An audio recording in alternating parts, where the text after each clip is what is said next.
Assalamualaikum warahmatullahi wabarakatuh. Nama Padila Mustika, NIM 1963 1029. Baiklah, saya dari Lokal Perbankan Syariah 4A. Saya akan membuat tugas UAS, yaitu saya akan mempresentasikan bisnis yang telah saya laksanakan saat ini, dan saya akan sedikit menjelaskan tips-tips komunikasi dengan baik. Baiklah, saya akan menjelaskan tentang bisnis yang telah saya laksanakan saat ini. Bisnis yang saya jalankan saat ini yaitu adalah bisnis makanan. Saya menjelaskan sedikit tentang bisnis saya ini. Bisnis makanan saya laksanakan saat ini yaitu adalah berjualan cimol. Saya berjualan cimol itu sudah sejak lama, sudah dari awal saya kuliah, dan alhamdulillah masih sampai kini dijalankan. Saya berjualan cimol itu melalui offline dan online. Yang offline saya berjualan di rumah, dan yang offline saya berjualan di media sosial saya. Saya berjualan cimol itu sangat enak menurut saya, karena cara pembuatan cimol tidak terlalu sulit, dan juga menurut saya menjual cimol itu di tempat saya itu peluang bisnisnya itu besar, karena di tempat saya itu belum ada yang berjualan cimol, dan juga banyak anak-anak yang di sekitaran rumah saya, jadi banyak yang berbelanja cimolnya. Dan juga selain itu saya juga jualan online, karena menurut saya kalau online itu juga membuka peluang yang lebih besar juga. Walaupun sudah banyak, tetapi bisnis kita harus menonjolkan kelebihan dari produk yang kita jual. Menurut saya kalau online itu, tips dari saya yaitu kita harus pintar-pintar mengatur bisnis kita. Yang pertama, yang pasti kita itu harus jujur, tidak boleh berbohong. Akadnya juga harus jelas, tidak boleh, pokoknya kita harus tidak boleh berbohong, kita harus jujur, kita harus ramah kepada pelanggan agar pelanggan itu nyaman dengan berbelanja dengan kita. Dan juga produk yang kita jual itu harus higienis, yang terutama kan kita harus enak juga. Pokoknya kita harus tetap mengutamakan kepuasan pelanggan, kepuasan konsumen. Dalam penjualan online saya harus pas respon, saya harus ramah, tidak boleh sombong. Kalau ada yang mbak atau mau pesan gitu, nggak boleh diabaikan, karena konsumen itu adalah raja. Dan kita juga harus membuat kelebihan dari produk kita. Walaupun sudah banyak yang berjualan cimol, tetapi kita harus menonjolkan, atau dari rasanya lebih banyak, atau dari ukurannya lebih besar, atau jumlah cimolnya yang lebih banyak. Kita harus membuat produk kita itu tetap bertahan dengan kelebihan-kelebihan. Dan juga dari kemasan itu kita juga harus memperhatikan, karena dari kemasan itu juga akan menarik pelanggan kita, karena mereka melihat kan, wah bagus banget nih ini produknya, kemasannya menarik. Jadi mereka tertarik sama produk kita, mau nyobain gitu. Dan juga rasa kita dari awal, kalau kita membuat cimol semisalkan kita rasanya begini, nah lalu cimol kita itu laku, tapi kita tidak boleh merubah rasanya, karena itu akan membuat pelanggan kita kecewa. Walaupun kita sudah lari, sudah laku, itu kita tidak boleh merubah rasa.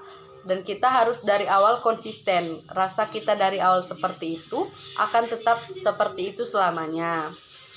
Lalu kita harus tetap menjaga yang di masa pandemi saat ini. Kalau kita melakukan pesanan online itu, kita harus juga tetap menjaga protokol kesehatan. Kita harus tetap membawa hand sanitizer, memakai masker di saat mengantar pesanan delivery orang-orang yang memesan cimol.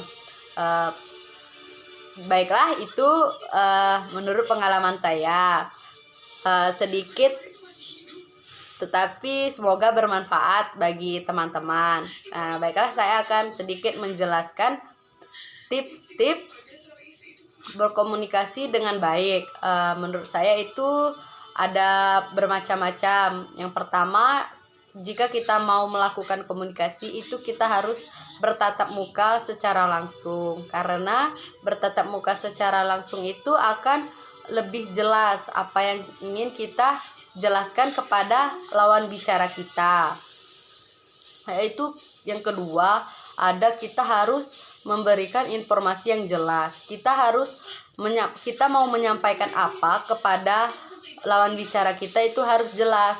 Tidak boleh terbelit-belit, tidak boleh membuat lawan bicara kita itu bingung apa yang ingin kita sampaikan kepada lawan bicara kita tersebut. Kita juga yang ketiga yaitu harus mendengarkan dengan aktif. Sebagaimana kita ingin didengarkan, kita juga harus mendengarkan apa yang disampaikan oleh lawan bicara kita. Supaya komunikasi yang kita laksanakan itu antara kita dan lawan bicara kita itu terjalin dengan baik, kita harus saling mendengarkan dan saling jelas apa yang kita sampaikan tersebut. Kita juga yang keempat itu kita harus mengontrol emosi. Kita tidak boleh cepat emosi apabila kita menyampaikan informasi, menyampaikan berkomunikasi dengan lawan bicara kita dan dia tidak memahami atau tidak mengerti apa yang kita sampaikan. Kita tidak boleh langsung begitu saja kita emosi dan marah. Kamu ini kenapa tidak mengerti apa yang saya sampaikan? Kita tidak boleh seperti itu, karena kita harus bisa mengontrol emosi kita harus sabar dalam berkomunikasi. Dan kita juga dalam komunikasi itu yang kelima, kita harus jika lawan bicara kita itu tidak sama dengan kita atau mungkin tidak bisa mendengar dengan baik atau tidak bisa bicara dengan baik, setidaknya kita harus memahami dasar-dasarnya atau kita menggunakan bahasa isyarat. Dalam komunikasi dengan baik, yang terutama itu yang saya katakan tadi, kita harus bertatap muka, karena bertatap muka itu lebih baik, lebih jelas, dan kita juga lebih memahami lawan bicara kita itu bagaimana. Kita tidak boleh dalam berkomunikasi itu kita tidak boleh tidak mendengarkan, kita tidak boleh mendengarkan sepihak saja gitu. Jadi kita harus saling mendengarkan, kita harus saling mengerti dalam berkomunikasi, kita harus saling memahami supaya kita tahu dan jelas apa yang disampaikan oleh lawan bicara kita. Jadi kita harus sama-sama mendengarkan, dan yang kita sampaikan juga informasi yang ingin kita sampaikan kepada lawan jenis itu kita harus jelas. Jika lawan bicara kita itu tidak mengerti bahasa kita misalkan kita berbahasa daerah, dia tidak mengerti, kita katakan berbahasa Indonesia. Jika kita berbahasa Indonesia, lawan bicara kita tidak mengerti, kita menggunakan bahasa yang dia mengerti seperti bahasa sesama daerah, itu akan lebih memudahkan berkomunikasi dengan baik. Baiklah, mungkin itu saja yang dapat saya sampaikan. Maaf jika yang saya presentasikan ini banyak kesalahan, kepada Allah saya mohon ampun. Saya akhiri, wabillahi taufiq wal hidayah. Wassalamualaikum warahmatullahi wabarakatuh.